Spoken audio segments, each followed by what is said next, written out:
ወድቆ በተነሳው ባንዲራ ሲባል ሰምታችሁ ይሆናል። ይሄ ትልቅ መሐላ ነበር። በድሮ ጊዜ አንድ ሰው ወድቆ በተነሳው ባንዲራ ካለ የለመነው ሁሉ ይደረግለታል። ምክንያቱም ስለሚያስታውሱት ነው የነበረውን ትግል ባንዲራውን ከወደቀበት ለማንሳት ወይም ነፃነታችንን ለመመለስ የነበረውን ትግል የተከፈለውን መስዋዕትነት ለማስታወስ የሚባል ነገር ነው እና የዛሬው ሚያዝያ 27 ደግሞ የድል ቀን ወድቆ የነበረው ሰንደቅ ዓላማችን በይፋ ዳግም የተውለበለበበት የድል ቀን ነው እና ይህንን በማስመልከት ዛሬ አርበኞች በምን ያህል በማይመች ሁኔታ ባልነበረ ባልተስተካከለ መሰረተ ልማት በጣም በአስቸጋሪ ሁኔታ ውስጥ ሆነው እጅ ይሰጣሉ፣ መሳሪያቸውን ያስረክባሉ ብሎ ጣሊያን ሲጠብቅ የተለያየ የጭፍጨፋ ውርጅብኝ ሲያወርድባቸው እነሱ ግን ባንዲራችንን አናስነካም ብለው በዱር በገደሉ ያደረጉትን ተጋድሎ ከሚተርከው ከዚህ መጽሐፍ ላይ ባለፈው ካነበብኩላችሁ ኢትዮጵያ በኢጣሊያ ፋሽስቶች የወረራ ዓመታት የሚለው መጽሐፍ ላይ ሌላ ደግሞ ዛሬ አንድ ነገር ላንብብላችሁ፣ እንዴት አርበኞች ይታገዱ እንደነበር እና ያ ደግሞ የጣሊያን መንግስት ምን ያህል እንዳስቸገረው። ይሄ ገጽ 201 ላይ ነው ያለው።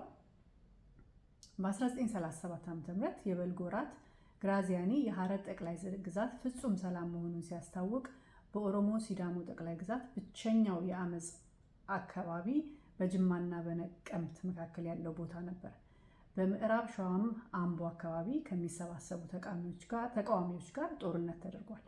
በሰሜን ሸዋ ግን የአንኮበር አርበኞች ተደምስሰዋል። ምስራቅ ሸዋም ለጊዜው ሰላም ቢሆን በአማራ ጠቅላይ ግዛት ግን አመፅ መቀጣጠሉ አልተቋረጠም።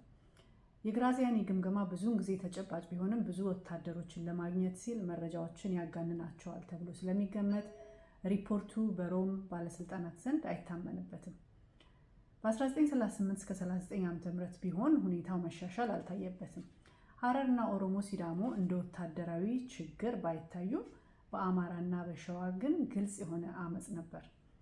አማራና ሸዋ የኢጣሊያ አገዛዝ እንደሌለ የሚቆጠርባቸው ታዋቂ የኢትዮጵያ አካባቢዎች ቢሆኑም በጉብኝት ላይ የነበረው የአፍሪካ ሚኒስትር የሆነው የቴሩዚ ሪፖርት ግን ሰላምን በሚመለከት ሁኔታው ተስፋ እንደነበረው አድርጎ ገልጾታል።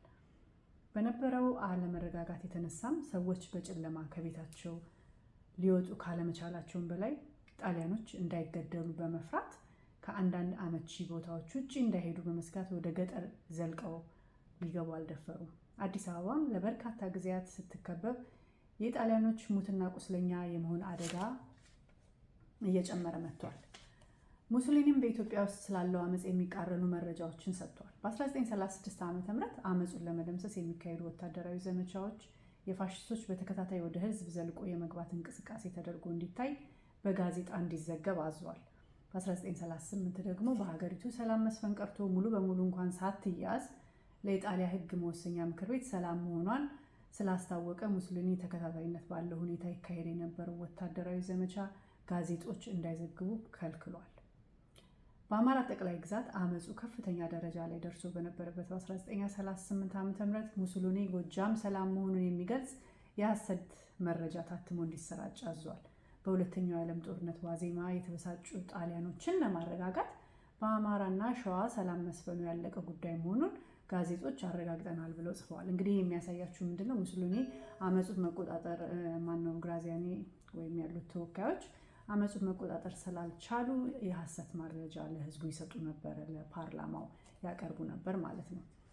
ከጋዜጦች ማረጋገጫ ባሻገር ግን አገሩ ከተያዘና ሰላም ከሆነ በርካታ ወታደሮች ለምን ወደ አፍሪካ እንደሚጓጓዙ የጣሊያን ህዝብ ይደነቅ ነበር። በተመሳሳይ ሁኔታ በበርካታ የሙታን ወታደሮች ስም ዝርዝር መታተም ሳቢያ አገሩ ሰላም ነው የሚለውና የሞቱን መርዶ ለማስታረቅ የተቸገሩ ጣሊያኖች ሀዘን አጥልቶባቸው ታይተዋል።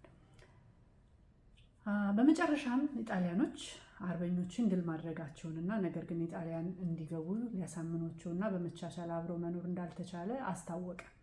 ምናልባትም ታላቁ ስህተት የጣሊያ ሰራዊት በ1934 ዓ.ም በሊቢያ የሴኑሲን አመፅ ስላጠፋና በ1936 ዓ.ም ደግሞ ኢትዮጵያን ጦር ስላሸነፈ የማይደፈር ተደርጎ መገመቱ ሲሆን በኃይል በመጠቀምና በጅምላ ግድያ የተነሳ ከጣሊያን ጋር ተቻችሎ መኖር ይቻላል የሚል መልካም ሀሳብ የነበራቸው ኢትዮጵያውያን እንኳን ሳይቀር በዚህ ድርጊት ምክንያት በግልጽ ጠላት የተከበቡትን ኢጣሊያኖች አጋልጠዋቸው እንዲያፈገፍጉ አድርጓቸዋል ይላል። እንግዲህ ምንድነው እንደምታዩት ያው በተቻለ መጠን እነሱ የተሳሳተ መረጃ እየሰጡ አመፁን መቆጣጠር አልቻሉም ማለት ነው። አንድ ቦታ ሲሉት አንድ ቦታ ይፈነዳል፣ አንድ ቦታ ሲሉት ሌላ ቦታ ይፈነዳባቸዋል። እና ሊቢያ ላይ እንዳደረጉት አይነት ከፍተኛ ጭፍጨፋ አድርገው ህዝቡን ጸጥ ለጥ አድርገው ማስገዛት የሚችሉ መስሏቸው ነበር።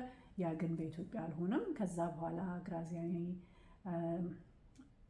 ጭፍጨፋውን አጠናክሮ ቀጥሏል። የሚቀጥለው 202 ላይ ያለው የነቀምት ጭፍጨፋ ነው። ከዛ በኋላ ያሉት እንግዲህ እየቀጠለ ነው። ይሄን ሁሉ ተቋቁመው ነው እንግዲህ አርበኞቻችን ተዋግተው በረሃብ በብዙ ነገር መጽሐፉን ስታነቡት ብዙ መረጃ አለው። ያንን ሁሉ ተዋግተው ደርሰው ነው እንግዲህ ዳግም ባንዲራችን ወይም ሰንደቅ ዓላማችን እንደምታዩት እንዲህ እንድትውለበለብ የሆነችው እና አመሰግናችኋለሁ።